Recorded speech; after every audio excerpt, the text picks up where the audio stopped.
Hey guys, again welcome back to my channel. Rifle club എന്ന് പറഞ്ഞ സിനിമ കണ്ടിരിക്കുകയാണ്. Directed by the one and only Aashiq Abu. Aashiq Abu എന്ന് പറയുമ്പോൾ എൻ്റെ മനസ്സിൽ എപ്പോഴും ഓടി വരുന്ന രണ്ട് സിനിമ പേരാണ്. വേറെ കുറേ പടങ്ങളുണ്ട്. എൻ്റെ മനസ്സിനെ കീഴടക്കിയ, എനിക്ക് ഏറ്റവും ബെസ്റ്റായിട്ട് തോന്നിയ, ഭയങ്കരമായിട്ട് ഞാൻ എൻജോയ് ചെയ്തതും റീവാച്ച് ചെയ്തിട്ടുള്ള രണ്ട് പടങ്ങളേ ഉള്ളൂ.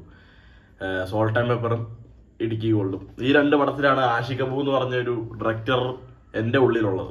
ബാക്കിയുള്ളവർക്കൊക്കെ പല രീതി മായാനദിയൊക്കെ കുറേ പേർക്കൊക്കെ ഭയങ്കര ജീവനായിട്ട് കൊണ്ടു നടക്കുന്നവരുണ്ടാവാം. അപ്പോൾ എന്നെ സംബന്ധിച്ച് എനിക്ക് ഈ പടമാണ്. മായാനദിയൊക്കെ ഓക്കെ, എനിക്കൊരു എന്താ പറയുക, ഒരു ഡീസൻറ്റ് പടമായിട്ട് എനിക്ക് തോന്നിയുള്ളൂ. നീല വെളിച്ചമാണെങ്കിലും ഡീസൻ്റ് ആയിട്ട് തന്നെയാണ് എനിക്ക് തോന്നിയത്. അപ്പോൾ ഈ പടം റൈഫിൾ ക്ലബ്ബ് എൻ്റെ ഒരു ആഷിഖ് അബു ലിസ്റ്റിലത്തെ അടുത്തൊരു സ്ഥാനം പിടിച്ചിരിക്കുന്നതെന്ന് വേണമെങ്കിൽ പറയാം. കിടിലം പടം എന്ന് പറഞ്ഞാൽ അസലൊരു പൈസ വസൂൽ പോപ്കോൺ പടം. ഒന്നും പറയില്ല. നിങ്ങൾക്ക് ചുമ്മാ ഫാമിലി ആയിട്ടും ഫ്രണ്ട്സൊക്കെ ആയിട്ട് പോയിരുന്ന് തിയേറ്ററിൽ പോയിരുന്നു. നല്ല കിടിലം ഓഡിയൻസ് വേണം. അതിന് പറ്റിയൊരു നല്ലൊരു തിയേറ്ററും നല്ലൊരു ഓഡിയൻസും വേണം. അടിച്ച് പൊളിച്ച് പടം കാണാം. വെടിവെപ്പ്, വെടി തന്നെ വെടി, എല്ലായിടത്തും വെടി. വേറെ രീതിയിലൊന്നുമല്ല, നല്ലൊരു രീതി തന്നെ പറയാം. ഒരു വെടിവെപ്പ് ഫാമിലി. കാസ്റ്റ് പറയുകയാണെങ്കിൽ ദിലീഷ് പോത്തൻ, പിന്നെ നമ്മുടെ ആർഡിക്സിലെ വില്ലൻ മച്ചാനുണ്ട് വിഷ്ണു അഗസ്ത്യ, വിജയരാഘവൻ ചേട്ടൻ, സുരേഷ് കൃഷ്ണ പുള്ളി ഉണ്ട്, റാഫി ചേട്ടൻ കുറച്ച് സീൻസിലുണ്ട്.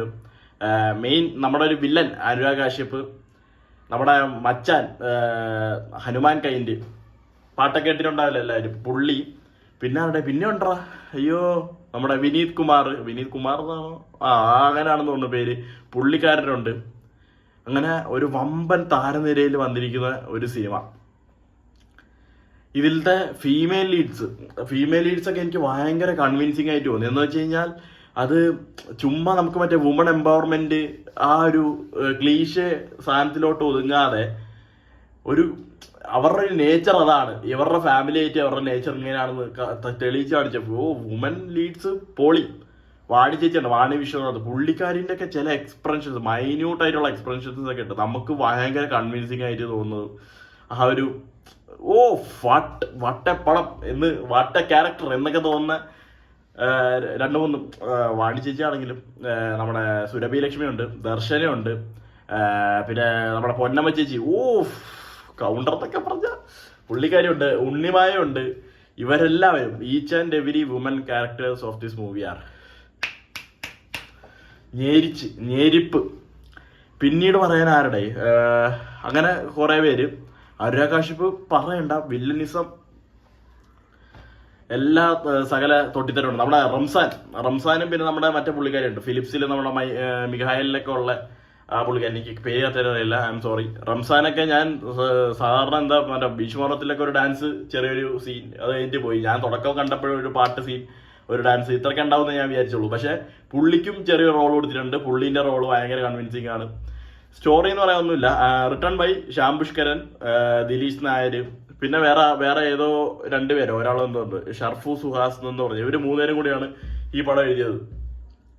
കഥയ്ക്ക് വലിയൊരു പ്രാധാന്യമൊന്നും ഇല്ലടേ.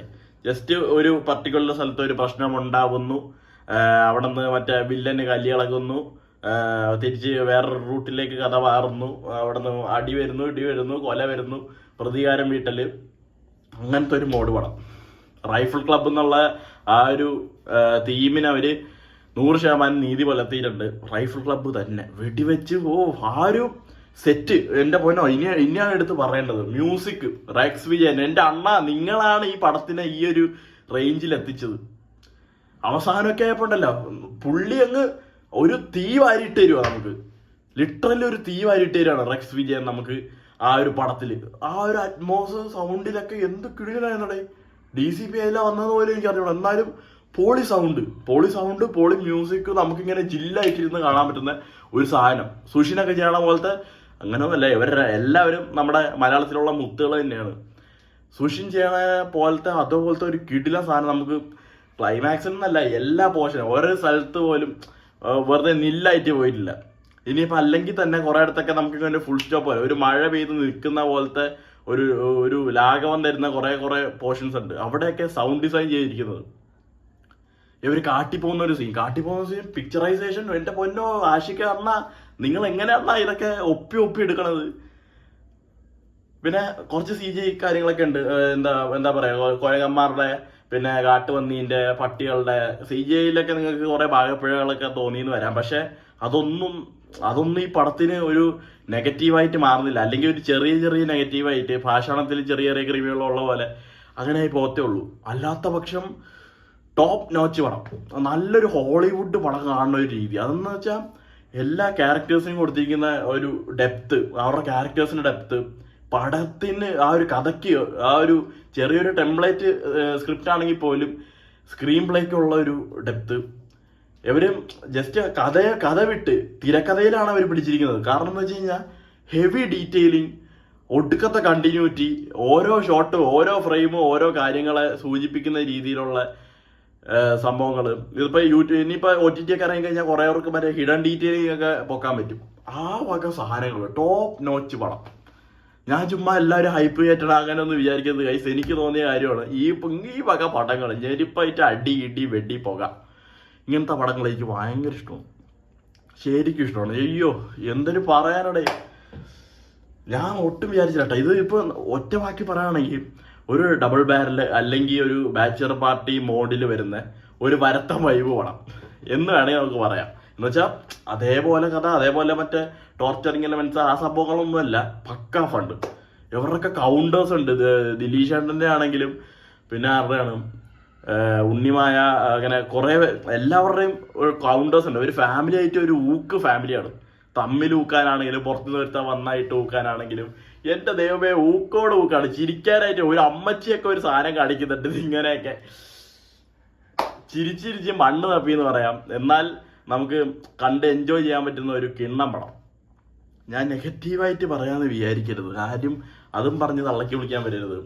നാളെ എങ്ങാനും മറ്റേ പടം ഒന്ന് ആവറേജ് റെസ്പോൺസോ അല്ലെങ്കിൽ ഒന്ന് ഡൗൺ ആവുകയാണെങ്കിൽ ഇത് കേറി മറ്റെന്തോ തീ പോലെ ഇത് പടർന്നു പിടിക്കും പടം. ബറോസിലേക്ക് ഒരു പ്രതീക്ഷയില്ല.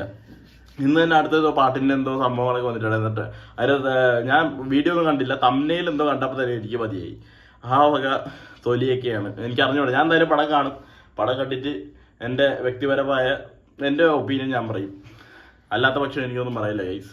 നാളെ Marco, extra decent, Viduthalai part 2 ഈ 3 പടം ഞാൻ കാണാൻ തീരുമാനിച്ചിട്ടുണ്ട്. മാർക്ക് മാത്രമേ ബുക്ക് ചെയ്തിട്ടുള്ളൂ. ബാക്കിയൊക്കെ സമയവും സന്ദർഭവും സാഹചര്യവും ചെറിയ കോൾഡും മഞ്ഞയൊക്കെ ആയിട്ട് ഇങ്ങനെ ഇരിക്കുകയാണ്. അപ്പോൾ എല്ലാ സമയവും സാഹചര്യവും ഹെൽത്തും എല്ലാം ഒത്തുവരികയാണെങ്കിൽ നാളെ 3 പടം കാണുന്നതാണ്. മാർക്ക് എന്തായാലും കാണും. രാവിലത്തേക്ക് ബുക്ക് ചെയ്ത് കഴിഞ്ഞു. 10 മണിക്കുള്ള ഷോയ്ക്ക് വനിതയിൽ കണ്ടിട്ട് ഉച്ചയ്ക്കോ അല്ലെങ്കിൽ വൈകുന്നേരമോ എപ്പോഴെങ്കിലൊക്കെ വീഡിയോ നിങ്ങൾക്ക് പ്രതീക്ഷിക്കാം. ഇത് കിടിലം പടം, കിടിലം. I just loved it. അത്ര പടമേ ഉള്ളൂ. Bye bye.